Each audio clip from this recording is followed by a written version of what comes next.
Kalau kita dikasihi, kita diampuni, kita akan bertumbuh. Kalau kita dikasihi, kita diampuni, kita siap berubah menjadi orang yang baik dan benar.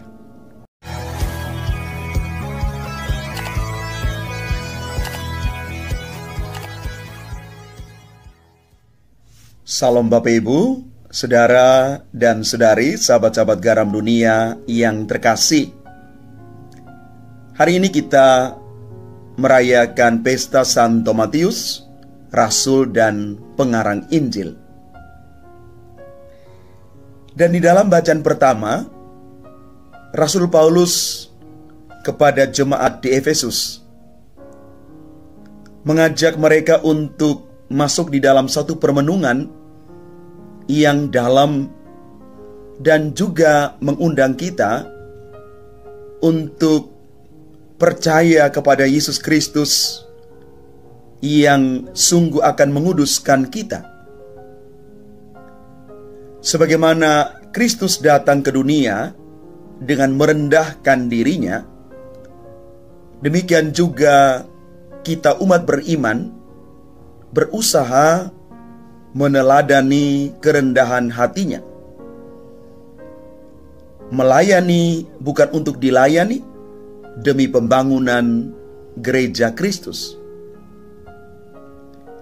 Semangat ini yang mau diangkat oleh Rasul Paulus untuk juga menjadi semangat kita, siap menjadi murid-murid Kristus yang rendah hati. Dan di dalam bacaan Injil Matius,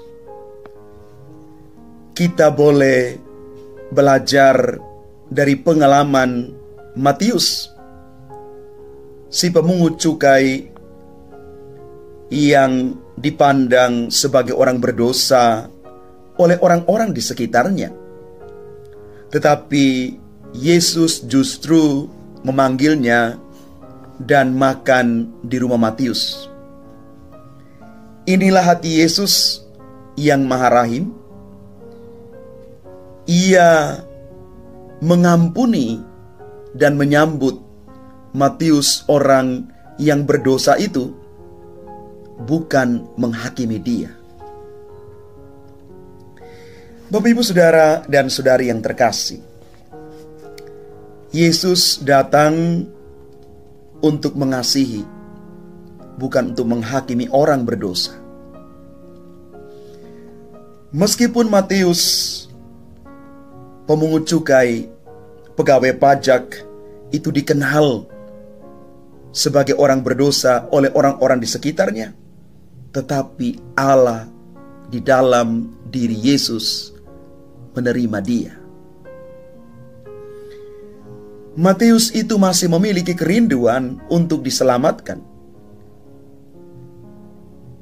Entah sadar atau tidak, kita seringkali hanya melihat kelemahan, kekurangan, bahkan dosa orang. Tetapi justru Yesus memandang dia dan mengampuni serta membebaskannya. Bapak Ibu, kalau hati kita itu penuh dengan penghakiman kepada sesama, maka biasanya kita tidak punya waktu untuk mengasihi dia.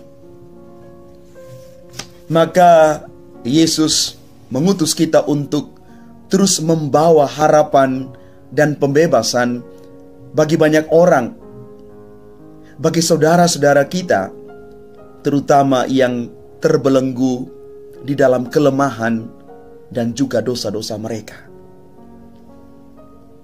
Bapak Ibu, kita juga bukan orang yang benar. Kita juga punya kelemahan, kekurangan, dan dosa. Maka kita juga minta rahmat Allah, supaya Allah mengasihi kita, Allah mengampuni kita. Dan ingat Bapak Ibu, saudara-saudari yang terkasih, kalau kita dikasihi, kita diampuni, kita akan bertumbuh. Kalau kita dikasihi, kita diampuni, kita siap berubah menjadi orang yang baik dan benar. Matius mengalami hal ini. Yesus memulihkan dia. Kita pun bisa dipulihkan oleh kuasa Tuhan sendiri, asalkan kita punya kerinduan dan kita punya harapan bahwa Tuhan pasti mengasihi dan mengampuniku. Tuhan memberkati kita sekalian. Amin.